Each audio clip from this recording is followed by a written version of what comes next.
आगाह कयो मूंखे त लियारी जो इलाइक़ो आहे ली मार्केट, जिते रिहाइशी इमारत में पूरल हथियार हथ अचण जो सिलसिलो जारी आहे। काल्ह खां जारी खोटराई में कुछ देर जो लाइ वक़फ़ो कयो वियो आहे। खोटराई दौरान 10 एंटी एयरक्राफ्ट गन्स सूदो वॾी तादाद में माटर गन्स, स्टेन गन्स ऐं रिवॉल्वर्स हथ अचण जी दावा कई वई आहे। पुलिस जो चवणु आहे त इमारत जे गोदाम अंदरि ज़मीन में हथियार पूरिया विया हुआ। अहलकार ऐं निजी मज़दूरनि साहिबाद ॿीहर खोटराई शुरू कंदा, जॾहिं त पुलिस जो इहो बि चवणु आहे त जांच कई वेंदी त मौजूदा मालिक कंहिंखां गोदाम वरितो हो। हथियार हथ अचण वारे मामले जी मुख़्तलिफ़ रुखनि में जांच जो फ़ैसिलो कयो पियो आहे। लियारी जो इलाइक़ो आहे ली मार्केट, जिते रिहाइशी इमारत में पूरियल हथियार हथ अचण जो सिलसिलो जारी आहे। काल्ह खां जारी खोटराई में कुछ देर जो लाइ वक़फ़ो कयो वियो आहे।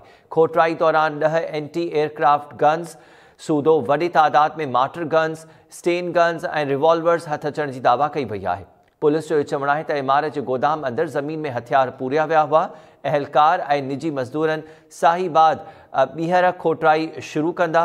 आगाह कयो मूंखे त अहलकारनि ऐं मज़दूरनि जी मदद सां कल्ह खां वठी खोटराई कई पई वञे। इमारत जे गोदाम अंदरि वॾी तादाद में हथियार हथ कया विया आहिनि, जिन में anti aircraft guns, revolvers, sten guns शामिल आहिनि, माटर गन्स कढियूं वियूं आहिनि।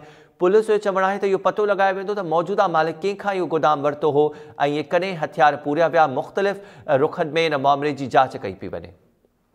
हबीब जमाली खां तफ़सील मालूम कयूं था। हबीब, वधीक आगाह कजो, जेके हथियार हथ कया विया आहिनि, कुझु अंदाज़ो लॻाए सघी आहे पुलिस त मुमकिना तौर ते कॾहिं इहे पूरिया विया हूंदा, ज़ंग लॻी चुको आहे उन्हनि खे?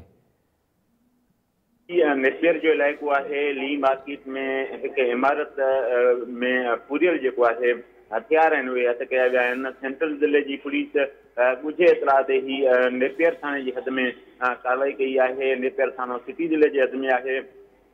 पुलिस तरफ़ां ॿुधायो वियो त हिन वक़्त ताईं ज़ेर ज़मीन जेकी ज़ंग आलूद जेकी हथियार आहिनि, जिन खे ज़ंग लॻी चुको आहे, उहे हथ कया विया। काफ़ी हथियारनि जा जेके आहिनि उहे पुर्दा बि शामिल आहिनि, मार्कनि ऐं उनखां अलावा machine gun, anti aircraft gun जेकी पुर्दा आहिनि उहे पिणु हथ कया विया आहिनि। हिन वक़्त ताईं ॿुधाए पियो वञे त 10 खां वधीक जेकी एंटी एयरक्राफ्ट गन आहिनि उहे हथ कया विया आहिनि। हथियार जेके आहिनि उहे तमामु घणो पुराणा आहिनि। पुलिस जो चवणु आहे त मुमकिना तौर ते जेको आहे इम्कानी तौर ते ही हथियार जेके आहिनि उहे 10 खां 15 साल पुराणा थी सघनि था। पुलिस जेको आहे इहो बि जेको आहे शक ज़ाहिर कयो आहे त मुमकिन आहे त नेटो जा जेकी हथियार आहिनि उहे हुजनि। ही इमारत आहे जंहिंजे मथे मंज़िल ते हिकु औरत रहंदी आहे। हेठि जेको आहे ग्राउंड ते जेकी फार्म आहिनि उन्हनि जो गोदाम ठहियलु आहे। पुलिस तरफ़ां सॼी राति जेको आहे कोटाई जो अमल जारी रहियो। फर्श जेको आहे उनखे टोड़े वियो ऐं कोटाई कई वई त उन मां ही हथियार निकिता।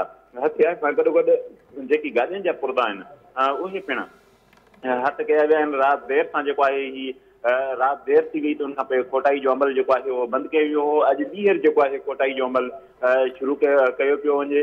इहो पुलिस तरफ़ां इम्कान ज़ाहिर कयो पियो वञे त अञा बि जेको आहे जजे मक़दार में अञा बि हथियार जेके आहिनि उहे अंदरि पुरियल हूंदा। उन करे ॿीहर जेका आहे उहो कोटाई कई। हबीब, इन हवाले सां अव्हां खां ॿीहर बि अपडेट्स मालूम कंदासीं। महिरबानी अव्हां जी।